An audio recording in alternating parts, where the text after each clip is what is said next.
आज की कहानी है 17 साल की एक लड़की नंदिनी के बारे में।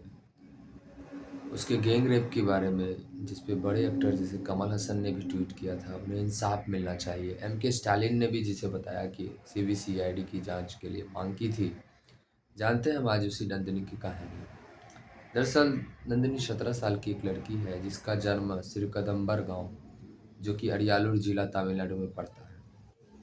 नंदिनी एक दलित परिवार से आती थी और नंदिनी का परिवार जिस गांव में रहता था सिरकदम्बर में, वहाँ एक स्पेशली कॉलोनी था जो दलित परिवार के लिए था। नंदिनी अपने परिवार की मदद किया करती थी ईंटा भट्टा पे काम करके, क्योंकि वो पढ़ी लिखी ज़्यादा नहीं थी, सिर्फ 8वीं क्लास तक ही पढ़ी हुई थी। और वो अपने परिवार की मदद किया करती थी। 50 से 100 रुपये दिन का कमाती थी। और वहीं ईंटे भट्टे पर एक और आदमी काम किया करता था, 26 साल का एक लड़का, मानिक नंदन। मानिक नंदन हिंदू मुनारी यूनियन सेक्रेटरी भी था। और वो वहाँ पर ईंट भट्टा पे जो ईंटा लेइंग का काम होता है, उसे देखा करता था। साथ काम करने की वजह से मानिक नंदन और नंदिनी रिलेशनशिप में आ गए।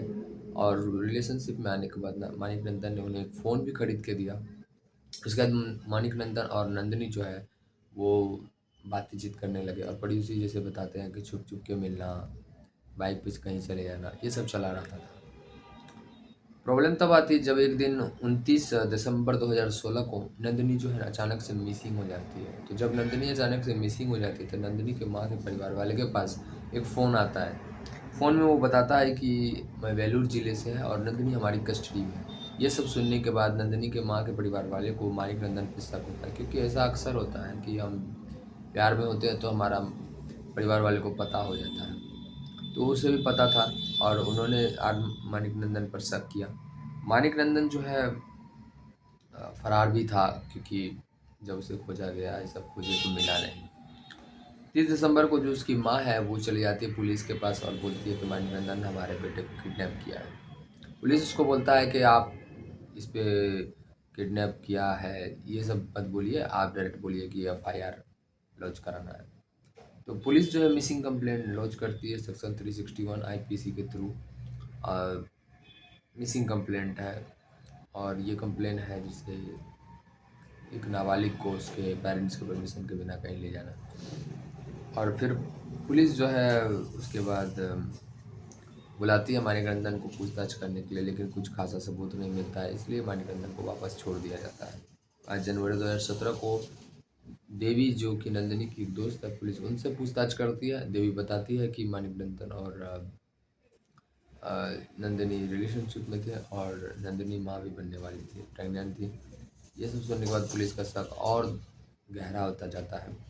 पुलिस और भी पूछताछ करना चाहती है। तो पुलिस फिर उसके बाद 9 जनवरी को मानिक नंदन के दोस्तों से पूछताछ करती है, क्योंकि जब आप कोई अपराधी पकड़ा जाता है तो उसके परिवार वालों से पूछताछ की जाती है, दोस्तों से पूछताछ की जाती है, ताकि उसका बिहेवियर पैटर्न पता कर सके। 9 जनवरी को उसके दोस्तों से पूछताछ की जाती है, और इस सब की वजह से परेशान होने की वजह से मानिक नंदन जो है 12 जनवरी 2017 को कुडुकोड गांव में जहर खा लेता है। कुडुकोड गांव के जंगल में जहर खा लेता है।